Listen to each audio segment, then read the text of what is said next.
que veamos, vamos a hacer siempre inspección, palpación, percusión, auscultación, siempre ese orden. Empieza con inspección. Ya saben que inspección para la didáctica la dividimos en inspección estática, donde vemos la forma, e inspección dinámica, donde vemos movimiento. Entonces ahí está inspección, después palpación. La palpación siempre se hace primero superficial y después palpación profunda. La percusión se hace con un dedo, con varios dedos, con dedos presímetro y el dedo que golpea percutor. Y después la auscultación. Tratamos de auscultar los ruidos normales y después de auscultar los ruidos agregados, patológicos o adventicios. En la inspección de cráneo vemos el tamaño, la forma y el cuero cabelludo. Ya eso lo hemos visto. Vemos la frente y la ceja. La ceja es importante porque hay unas enfermedades, principalmente el hipotiroidismo, que no dan muchas señales. El hipotiroidismo es un mal funcionamiento de la tiroides, se manifiesta por sensación de frío. Las personas que son hipotiroideas tienen sensación de frío todo el tiempo, por más que haga calor, se sienten con frío. Y andan con su chompita, con su poncha, con su colcha. Y tiene una particularidad, la cola de la ceja se pierde, como si se hubiese depilado la cola de la ceja. Pero antes de sacar conclusión, cuando vemos a una persona, sobre todo si es mujer, no tiene la cola de la ceja, tal si se depila. Y después investigar si es o no es una manifestación del hipotiroidismo. Cuando vemos fácil, también vemos frente, y cuando vemos frente vemos si hay todas las formaciones que tiene la frente, porque esas manifestaciones se borran cuando hay parálisis del séptimo par, parálisis facial del séptimo par. Entonces vemos los pliegues. Es importante ver los pliegues y ver la simetría. Los pliegues de la frente, las comisuras de los labios, la naso labial, párpados, pupila, nariz, oreja, boca. Ahora vamos a ver los ojos. Y siempre que empecemos a ver algo, vamos a empezar viendo los recuerdos anatómicos, ya que muchos se olvidan, saben que apenas hay dos ojos, pero no saben cómo es la estructura del ojo, qué hay dentro del ojo, cómo funcionan los ojos. Entonces ya saben que para saber semiología hay que saber primero la anatomía, bien grueso, pero saber algo de la anatomía, la fisiología, es decir, la parte anatómica en movimiento, la fisiopatología, cuando se mueve mal, y eso cuando se mueve mal, cuando no funciona algo, muestra síntomas o muestra signos, y eso es lo que estudia la semiología. La semiología es el estudio de los síntomas y de los signos. Hay un párpado superior, hay un párpado inferior, y entre ambos hay una separación de los párpados que tiene nombre, se llama hendidura palpebral. Tienen que ir anotando porque aquí hay muchísimos nombres y ya saben que se preguntan nombres porque la semiología también es la que nos enseña la terminología y el buen uso. Entonces tenemos que saber los términos. Hendidura palpebral. ¿Qué es hendidura palpebral? Es la separación entre el párpado superior y párpado inferior. Vemos simetría, si están simétricas las aperturas, si es que la hendidura del lado derecho tiene la misma amplitud que la hendidura del lado izquierdo, porque si hay una más baja o una más alta, eso también tiene nombre, que es manifestación de alguna patología. Entonces vemos asimetría, vemos pupilas, el tamaño de la pupila también tiene nombre, una pupila que es del mismo tamaño que la otra pupila, se llaman pupilas isocóricas. Y si no están del mismo tamaño, ¿cómo se llaman?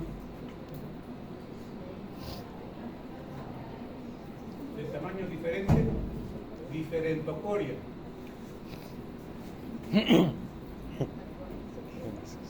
¿Cómo se llama? Isocoria, anisocoria, exactamente anisocoria, quiere decir que una pupila está más grande que la otra, no importa cuál es más grande, cuál es más pequeña, simplemente anisocoria significa una más grande que la otra, no quiere decir cuál ni por qué, solamente que están de distintos tamaños.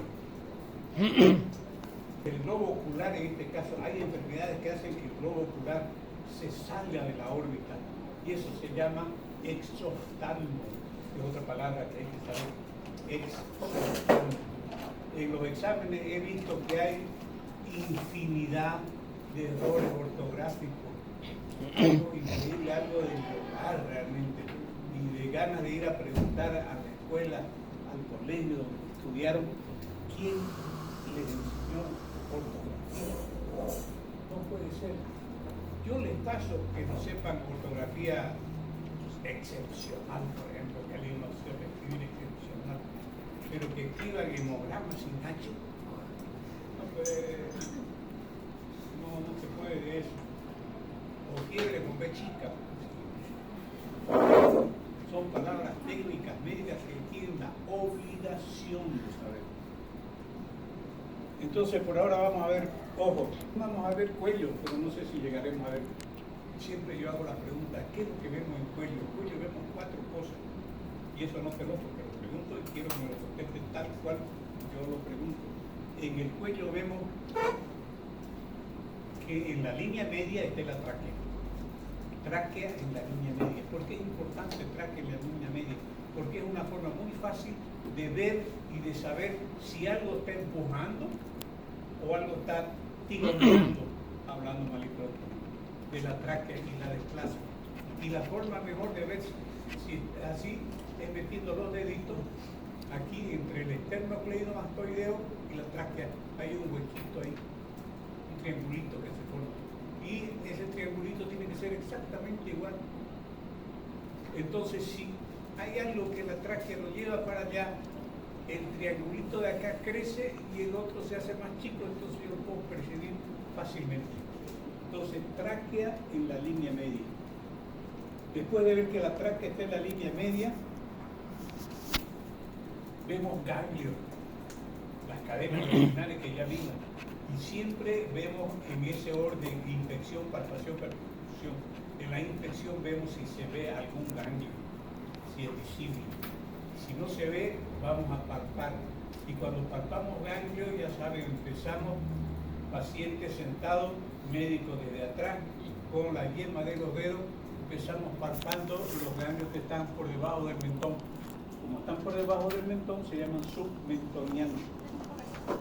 Y después avanzamos sobre el hueso de la mandíbula, por eso se llama submandibulares los otros que están aquí por debajo.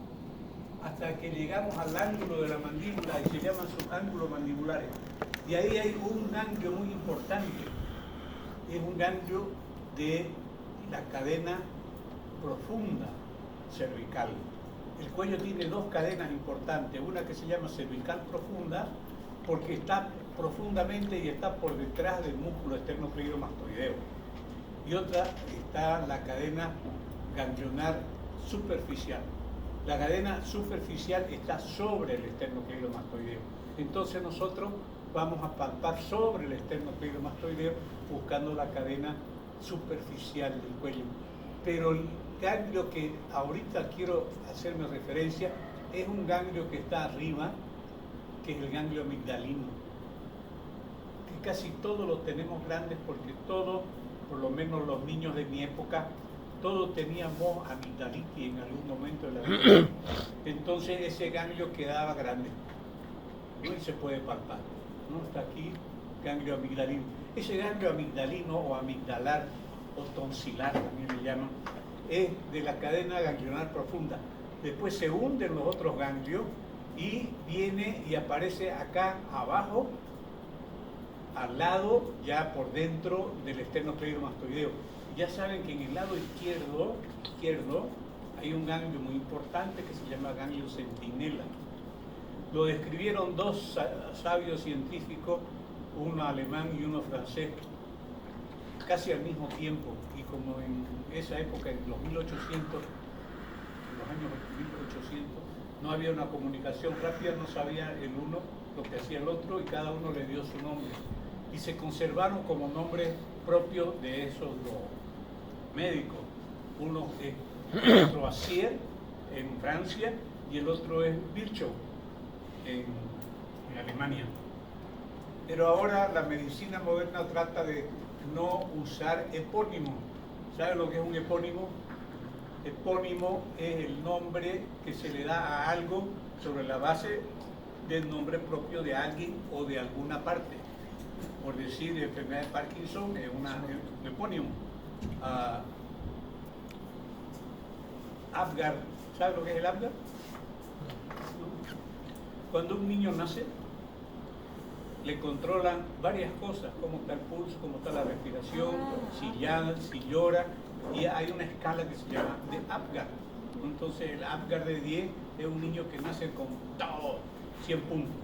Un Apgar de 8 puede ser que sea un niño que no lloró fuerte, hizo un querido pero no lloró fuerte, entonces ponen Apgar 8, que está bien también. Entonces Apgar es también un epónimo de una doctora que fue la que dio esos parámetros para evaluar. Entonces tenemos aquí el ganglio centinela, que ahora se llama en el lado izquierdo, ganglio centinela de Virchow o de Troisier. Después seguimos los ganglios supraclaviculares,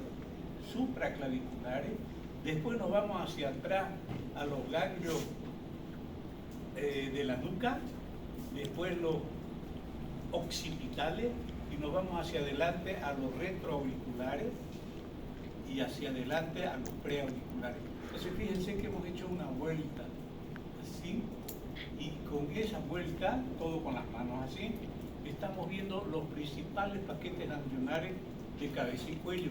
De ahí la importancia de hacer ese seguimiento. Cuando lo hacemos en ese orden, aprendemos a hacerlo en ese orden, entonces no nos olvidamos fácilmente.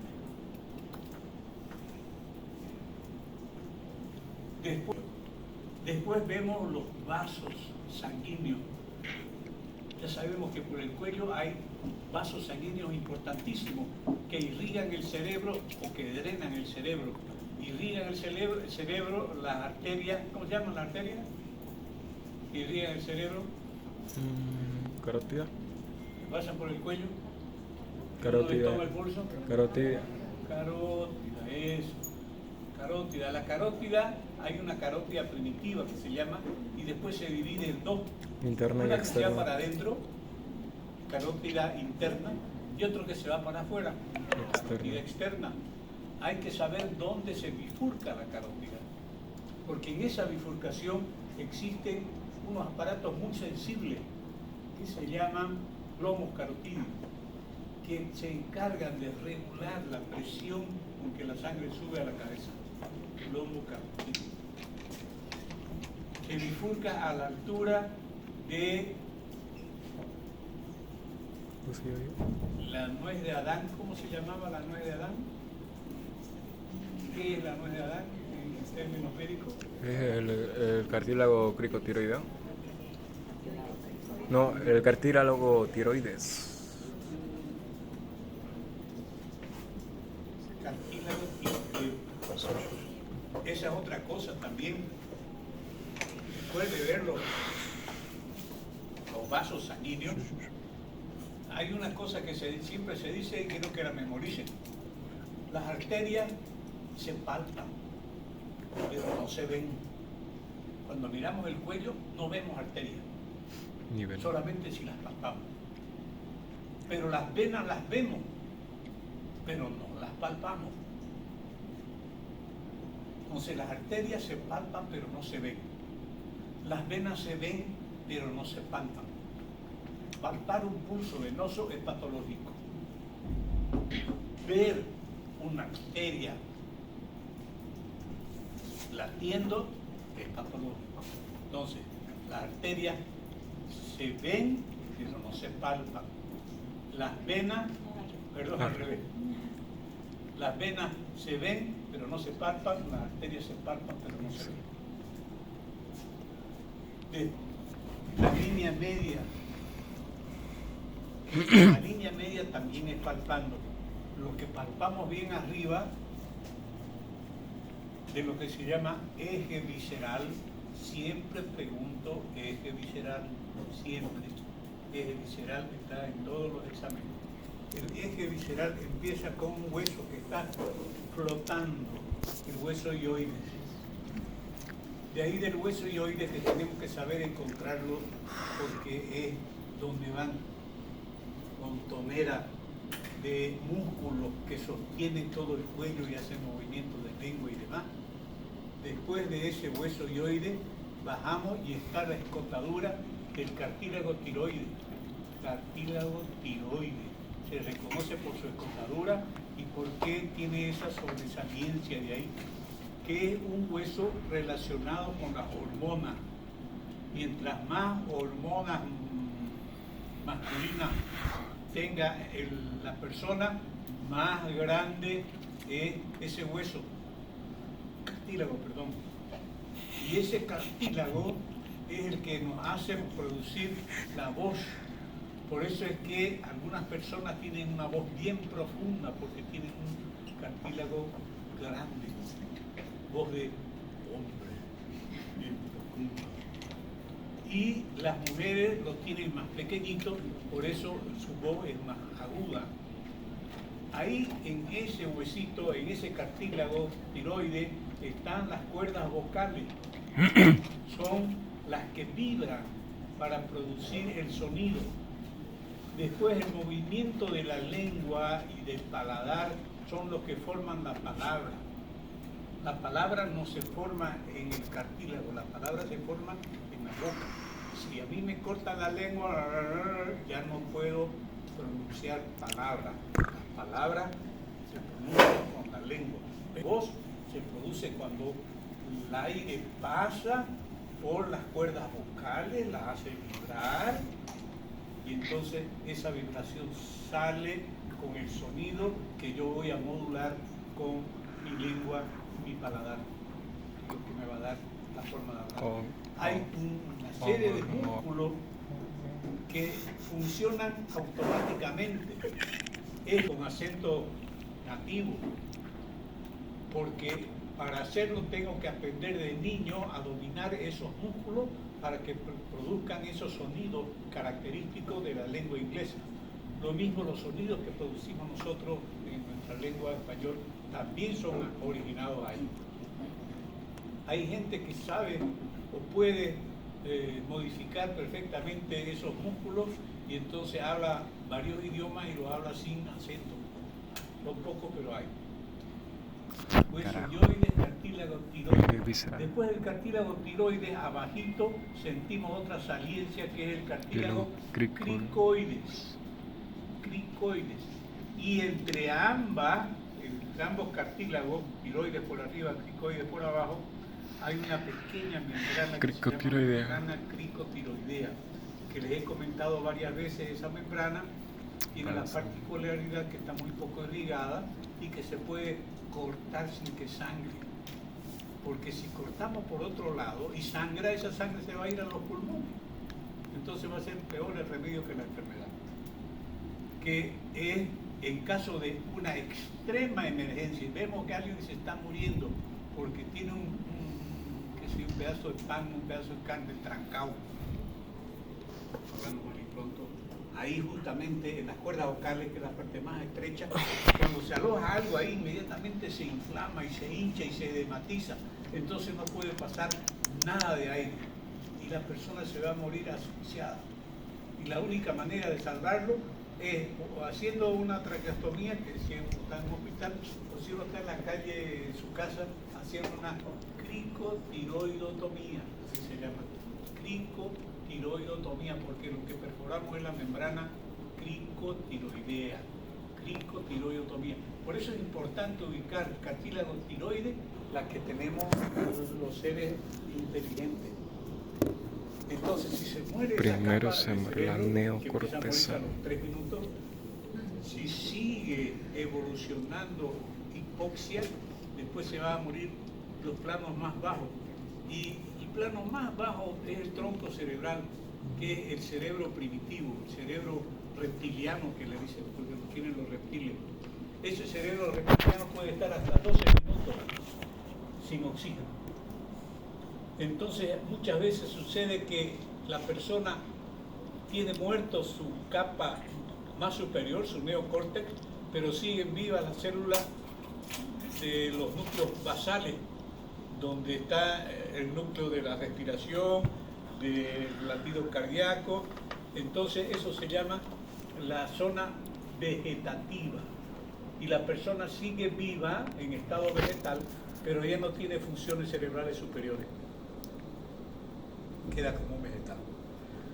Volviendo a las 4 cosas que yo pregunto, ¿qué es lo que se ve en el cuello? Se ve en el cuello línea media, la tráquea en la línea media, los ganglios, los vasos, arteria y vena. Y por último, no hay que olvidarse que ahí está una de las glándulas más importantes, que es la glándula tiroides. La glándula tiroides, cuando crece y se ve, se llama bocio. Bocio es el nombre que se le da a la glándula tiroides crecida. Bocio. Puede ser que crezca a un solo lado, puede ser que esté crecida de forma bien uniforme y simétrica, puede ser que haya solamente un nódulo o puede ser que haya varios nódulos. Puede ser que esos nódulos sean hiperfuncionantes, que produzcan hipertiroidismo, que sean hipofuncionantes, que produzcan hipotiroidismo, o que sean funcionantes normales, eutiroideo. Eutiroideo, ya saben que eu es la palabra que se usa para decir normal. Eutiroideo, un bocio eutiroideo, quiere decir que se le creció, pero está funcionando bien, ni por de más ni por de menos. Si es un bocio hipertiroideo, es una enfermedad. El hipotiroidismo, y da muchas señales el hipotiroidismo, una persona que se siente caliente, con mucha temperatura, le hace calor todo el tiempo, está nerviosa, agitada, con la perse, más o menos. Como si algo fuera a pasar feo, rápido. Así está.